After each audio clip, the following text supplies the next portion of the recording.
nearly enough aid is getting into Gaza, aid agencies say, and only a few hundred Palestinians have been allowed to leave. The US Secretary of State urges Israel to better protect civilians in Gaza after thousands have been killed in Israeli airstrikes. Pakistan expels more than 165,000 Afghans to Afghanistan, which the UN warns is in the midst of a humanitarian crisis. At least 12 people were killed as Storm Kieran battered Western Europe. With record winds of up to 200 kilometres an hour, the storm caused travel mayhem. A few aid trucks are going into Gaza, but not nearly enough, aid agencies say. And here at the Rafah border crossing is the only possible exit that civilians have to flee from Israel's invasion of the Gaza Strip. Around 800 people have been allowed to leave so far. Hundreds of them are Palestinians with foreign passports and dozens have injured, but no one else has been allowed out. It's also increasingly unsafe in the Israeli-occupied West Bank. While much attention has been on the attacks inside Israel and the escalation of hostilities in Gaza since the 7th of October, the situation in the occupied West Bank, including East Jerusalem, is alarming and urgent amid the increasing and multi-layered human rights violations of Palestinians occurring there. In overnight raids on the West Bank, Israeli forces killed 3 in Jenin, 2 in Hebron, 1 in Nablus and 1 in Kalandia, according to the Palestinian Health Ministry. Israel has occupied parts of the West Bank since 1967. US Secretary of State Antony Blinken flew to Israel to urge Prime Minister Benjamin Netanyahu to better protect the Palestinian civilians caught up in the fighting in Gaza.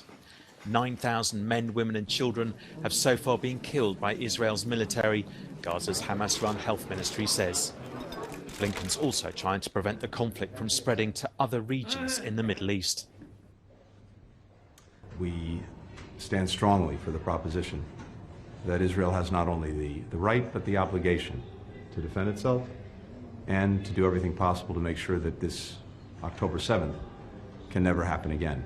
It is very important that when it comes to the protection of civilians who are caught in a crossfire of Hamas's making, that everything be done to protect them and to bring assistance to those who so desperately need it. President Biden has called for humanitarian pauses so civilians, especially the wounded, can be evacuated from Gaza. But he stopped short of calling for a ceasefire, as the UN Secretary-General Antonio Guterres has.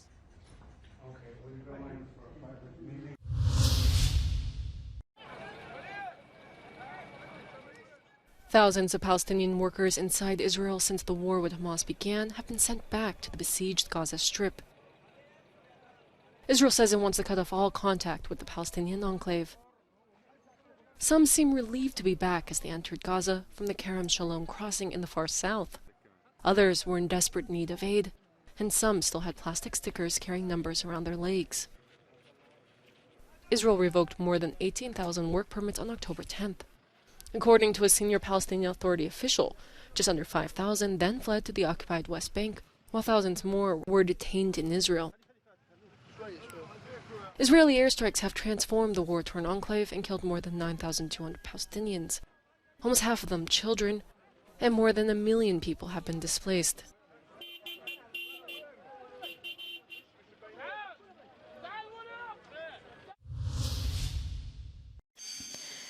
The Russian Ministry of Defense says these planes and high-precision missiles were used to hit military facilities and Ukrainian troops in the eastern Ukrainian region of Donetsk. General shelling was non-stop throughout the night in eastern and southern parts of Ukraine. The governor of Kherson said on Telegram, describing it as a hell's night in Stanislav. He said there were more than 40 hits on the village and 2 people were killed. Meanwhile, Ukrainian President Volodymyr Zelensky says Russian troops suffered heavy losses during their assault near the town of Volodar in eastern Donetsk. In the previously occupied town of Izium in the Kharkiv region, representatives of the Norwegian Refugee Council delivered 170 stoves in preparation for the winter. Izium is just 50 kilometers from the front line and was recently shelled. In the event of damage to the gas network, these stoves will be a lifesaver for the coming winter. Against their wishes, more than 165,000 Afghan migrants have so far been expelled from Pakistan. Back on home soil, they're being registered by the Taliban authorities a few kilometres from the Torkham border crossing. Many are shocked at the abrupt end to their lives in Pakistan, where many had lived for decades.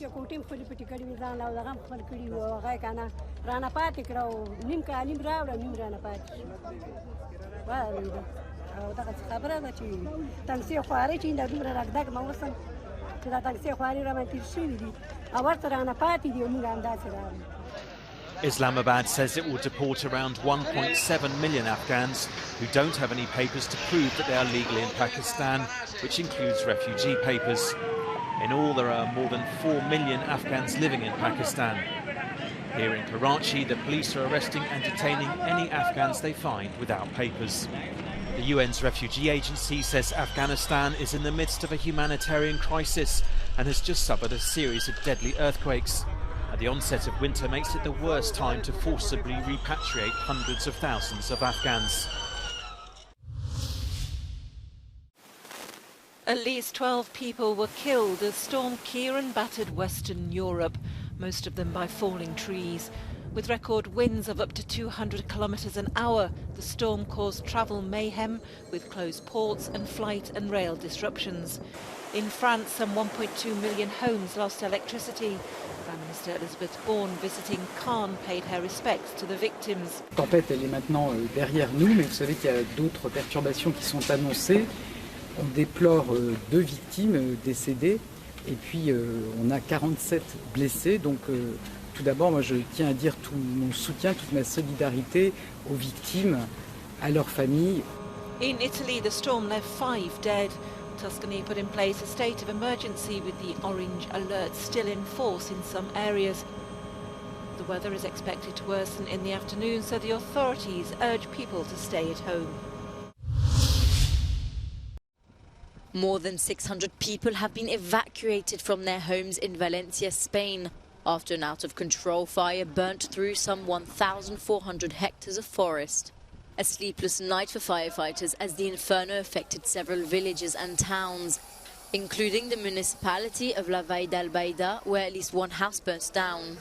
The flames even reached the border of the province of Alicante. According to local authorities, the fire started with a small outbreak, but the strong winds in the region caused it to spread rapidly.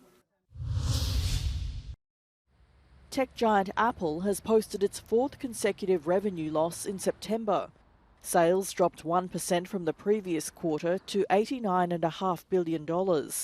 The company posted nearly $44 billion in revenue for the iPhone and more than $22 billion in services revenue. Sales of iPhones are up in India. Mac computer sales have dipped below expectations since the COVID-19 pandemic. Apple's stock has risen more than 2% ahead of the scheduled earnings call. The founder of the FTX cryptocurrency exchange, Sam Bankman-Fried, has been convicted on 7 charges of fraud and conspiracy. Bankman-Fried founded FTX in 2019 and quickly rose to unprecedented success, with more than 1 million users and a fortune of $26 billion. But last year, allegations of impropriety saw customers rush to withdraw their money and the exchange collapsed. Bankman-Fried is facing up to 110 years in prison when he's sentenced in March. A collection of some 20,000 priceless pieces gathered over the centuries through gifts, donations, and offerings. This is the San Gennaro treasure, which was kept hidden in the Cathedral of Naples for almost 500 years.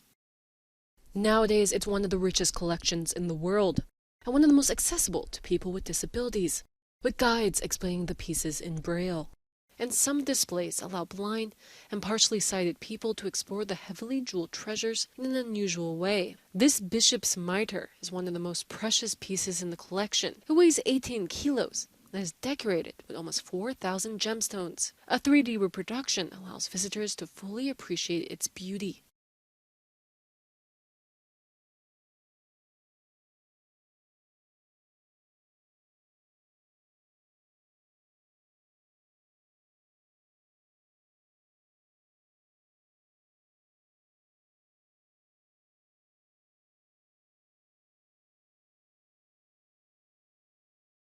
The San Gennaro necklace is one of the most outstanding pieces in the collection. It was created in 1679 from jewels donated by many crowned heads of Europe.